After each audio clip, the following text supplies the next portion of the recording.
What if you had a complete list of every major poverty question asked in UPSC means for the last decade? No more searching, no more guessing. In this video, we're putting every single one on the screen, clean and clear, so you can record and build your strategy. Look at the first PYQ. The incidence and intensity of poverty are more important in determining poverty. Discuss the multi-dimensional measurement of poverty. This is the modern way UPSC asks about poverty. It forces you to move beyond old debates and demonstrates a sophisticated understanding of metrics like the multi-dimensional poverty index. Your answer must contrast simple income with complex deprivation. Second, look at the question on hunger and poverty. Pause and read it correctly.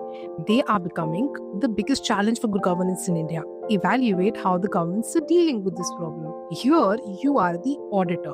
The question demands a report card. You need to balance the success of legislation like the NFSA with an honest critique of where we have fallen short, making a test of your analytical balance.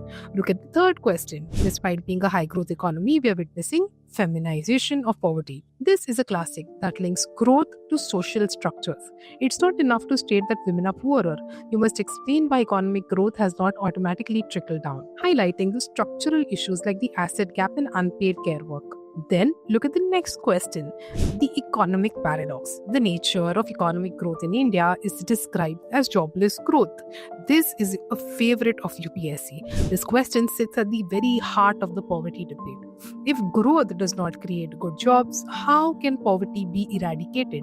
Your task here is to dissect the nature of our growth model and its impact on livelihoods. Then the policy deep dive. Pradhan Mantri Jan Dhan Yojana is necessary to bring the unbanked into the finance fold. Do you agree? So this moves beyond a simple summary of the scheme.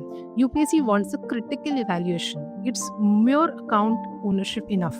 You must discuss the bridge between access and actual empowering usage for the poor. Next, look at the PYQ on different estimates of poverty in India.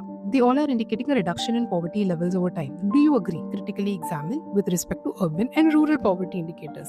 Very comprehensive, asking you for different poverty lines, your ability to critically examine data trends, questioning the very narrative of the progress. Next, look at the welfare scheme question. India needs deft management of inflation and unemployment to serve the poor and the underprivileged. This is a macro view question. It connects macroeconomic stability to poverty alleviation, arguing that even the best welfare schemes can be undone by high inflation and a lack of jobs.